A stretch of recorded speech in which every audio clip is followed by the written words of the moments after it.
आत्मा। आत्मा सभी के पास है। कैसे पहचान करें? जैसे समुद्र में सीप को ढूंढना, ठीक उसी तरह आत्मा की पहचान करते हैं। आत्मा की पहचान करने के लिए हमको ध्यान लगाना होगा। नीचे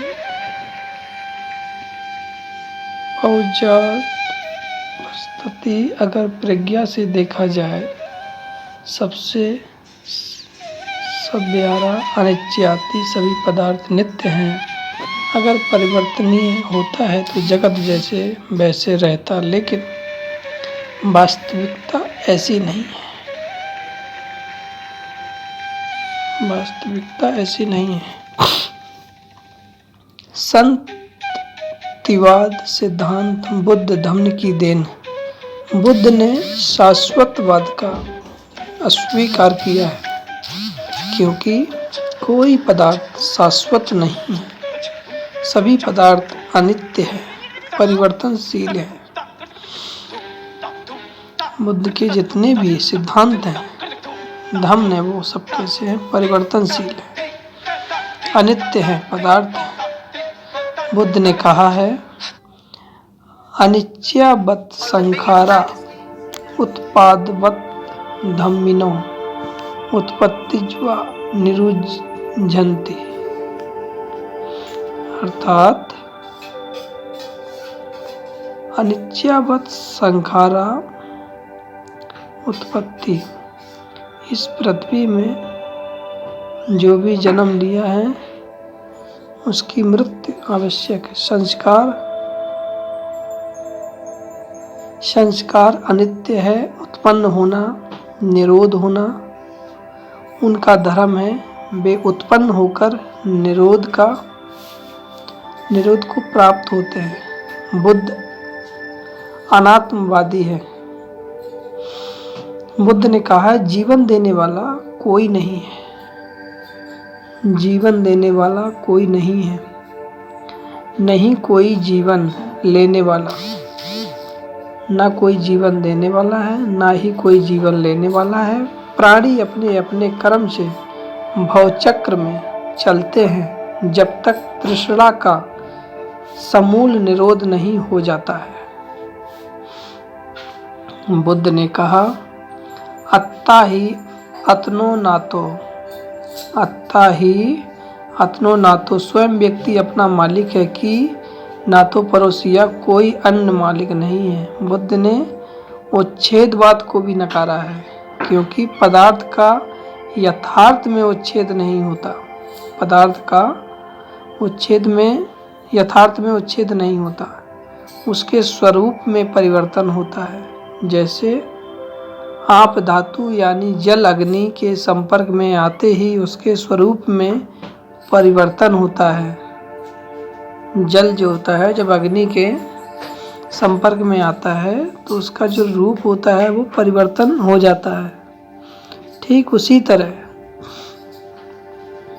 ऑक्सीजन और हाइड्रोजन के संयोग से बना हुआ पानी अग्नि के स्पर्श से परिवर्तित होकर वायु स्वरूप में परिवर्तित होता है। ऐसे सभी पदार्थ में अपने अपने गुण धर्म के अनुसार दूसरे परिबल के कारण परिवर्तन होता है। जिस तरह से ऑक्सीजन और हाइड्रोजन के संपर्क में आते ही पानी अग्नि स्पर्श अपना परिवर्तित होता है, ठीक उसी तरह ध्यान भी लगाना होता है। आध्यात्मिक दृष्टिकोण से देखें तो अच्छेदवाद के अनुसार प्राणी की मृत्यु के बाद सब खत्म हो जाता है। यह धारणा बिल्कुल गलत है, प्रकृति के नियमों से विपरीत है। आध्यात्मिक दृष्टिकोण से देखें तो अच्छेदवाद के अनुसार प्राणी की मृत्यु के बाद सब खत्म हो जाता है। बुद्ध ने संततिवाद का आविष्कार किया है? बुद्ध ने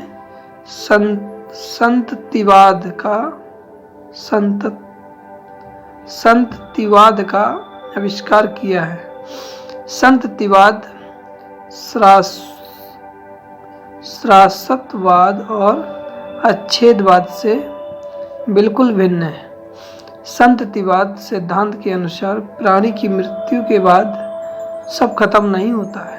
प्राणी की मृत्यु के बाद नाम और रूप जो पंचस्कंध है उसमें विलीन हो जाता है। इस तरह मृत्यु के बाद प्राणी की ऊर्जा यानी चित्त एनर्जी ट्रांसफर हो जाती है। इसे कहते हैं संसरण। संसरण ही संसार है। मृत्यु के बाद प्राणी की ऊर्जा यानी चित्त जो एनर्जी ट्रांसफर हो जाता है इसे कहते हैं संसरण। संसरण ही संसार है। संसरण ही संसार है। बुद्ध का संततिवाद का सिद्धांत आज भी विज्ञान की कसौटी पर खरा उतरता है। बुद्ध का संततिवाद का सिद्धांत आज भी विज्ञान की कसौटी पर खरा उतरता है। सही कहें तो आज तक कोई वैज्ञानिक बुद्ध के ज्ञान, बुद्ध के विकास, बुद्ध की वाणी, बुद्ध के आचरण या बुद्ध की जो जीवन शैली, प्रभावशैली, बुद्ध के तेजस्वी, ये सभी चीज़ें देखते हुए जो बुद्ध के सिद्धांत हैं, बुद्ध का ज्ञान, आज तक कोई भी इंसान या वैज्ञानिक उनके सिद्धांतों को ज्ञान के स्तर पर पहुंच जाएगा तो वह निश्चित रूप से बुद्ध हो जाएगा। जो उनके सिद्धांतों पर चलकर उनके सिद्धांतों तक पहुंच जाएगा तो बुद्ध हो जाएगा। तथागत बुद्ध एक सर्वोच्च वैज्ञानिक है। नमो बुद्ध है। तो प्यारे मित्रों, प्लीज़ चैनल को लाइक सब्सक्राइब करें, चैनल को मोटिवेट करें